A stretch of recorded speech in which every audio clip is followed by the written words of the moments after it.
औज़ु बिल्लाहि मिनश्शैतानिर्रजीम बिस्मिल्लाहिर्रहमानिर्रहीम।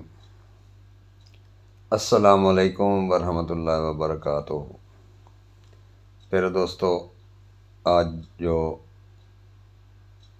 मैं आप दोस्तों के लिए रेमेडी लेकर आया हूँ वो बहुत ही मशहूर और मरूफ़ है, जिसका नाम दवाए सबज़ है।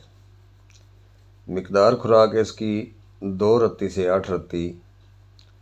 1 रत्ती देंगे तो मुहर्रिक होगी और 2 रत्ती मलयन होगी और 2 रत्ती से ज़्यादा मिकदार में मुसल होगी। बाकी आपने खुद सोचना है कि अपने मरीज़ की तशख़ीस के मुताबिक इसे कितनी मिकदार में देनी है, यानी मुहर्रिक देनी है, मलयन या मुसल देनी है। ये दवा जिस मिकदार खुराक में देंगे उसी का ही काम करेगी। ये मुकव्वी भी है, मुहर्रिक भी है, मलयन भी है और मुसल भी है और अक्सीर का काम भी करती है।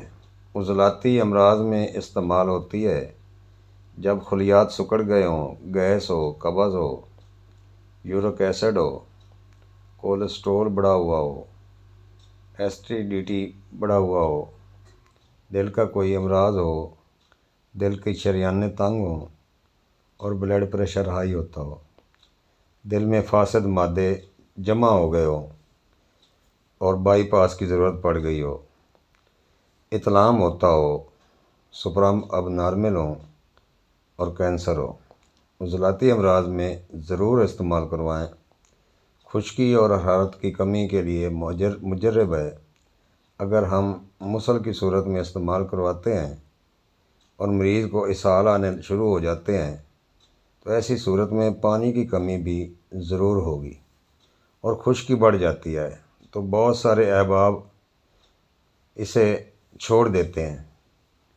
इस सूरत में दूध की ज़रूर इस्तेमाल करवाएं, इंशाअल्लाह मुफीद पाएंगे। और ख़ास तौर पर कैंसर के मरीज़ों का ये ख्याल खसूसी रखें और देसी घी और दूध ज़रूर इस्तेमाल करवाएं। और ये दवा कब्ज़, गैस, बवासीर, खूनी वबादी का मुकम्मल इलाज है। यूरिक एसिड बहुत जल्द ठीक होता है, जिस्म को नरम करती है। हेपेटाइटिस वालों का भी ये बेहतरीन इलाज है। तो प्यारे दोस्तों, अब चलते हैं नुस्खा की तरफ। प्यारे दोस्तों, ये 2 चीज़ों का बेहतरीन इम्तजाज है। तेज़ पत्ता 50 ग्राम ले लें और सना मक्की 50 ग्राम। डंडी निकाल कर सिर्फ पत्ते इस्तेमाल करने हैं, वो भी 50 ग्राम ले लें। दोनों को सफूफ कर लें और इस्तेमाल करवाएं। इंशाअल्लाह बहुत मुफीद पाओगे। दुआओं में याद रखें। हकीम तारिक जुवैद, फैसलाबाद।